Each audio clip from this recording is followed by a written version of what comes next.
Our next distinguished guest is the poet Richard Blanco, who will share with us words he has composed for this occasion. Mr. President, Mr. Vice President, America, one today. One sun rose on us today, kindled over our shores, peeking over the Smokies, greeting the faces of the Great Lakes. When I got the assignment to write these poems, even at the age of 44, I just wasn't sure that I loved this country in the sense I thought I should love it.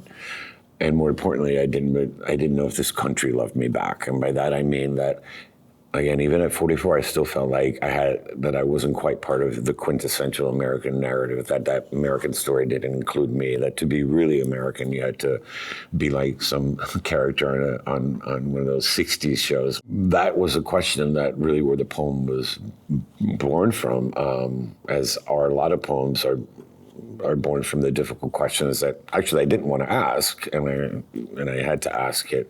And the poem, in a way, is a response to that question, sort of those questions in the affirmative, and saying, no, I do belong to this narrative. Not only do I belong to this narrative, everyone belongs to that narrative. I wanted the poem to be an invitation for us to all see each other. Poems always have to have a little tension, right? It's like, okay, we're there, but almost there, but not quite there. There's still work to do. And that's why the poem ends on hope, which is a symbol for our democracy. Of one country, all of us, facing the stars. Hope, a new constellation, waiting for us to map it, waiting for us to name it together.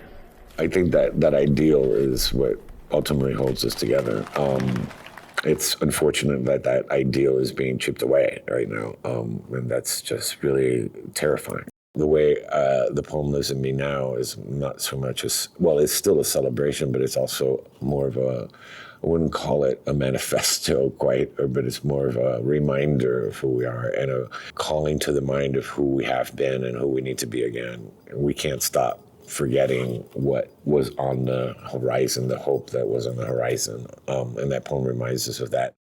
When I write a poem by investigating the world, investigating my response to it, it helps me to clarify or align myself in a different way. That is usually less pessimistic than when I walked into the poem, right?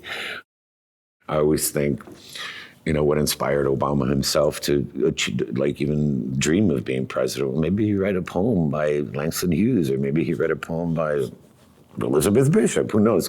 Poetry and the arts are very stealthy, and they work in very mysterious ways.